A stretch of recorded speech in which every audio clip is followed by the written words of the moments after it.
تجربة كويسة جدا، والحمد لله إن أنا مريت بيها ودخلت التجربة ديت.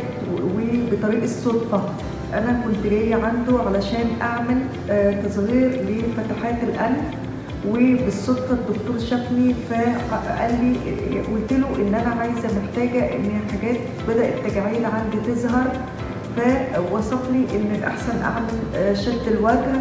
والحمد لله كانت يعني هو قال لي إن أحسن لك إن تكون عملية شد الوجه هي المناسبة ليكي.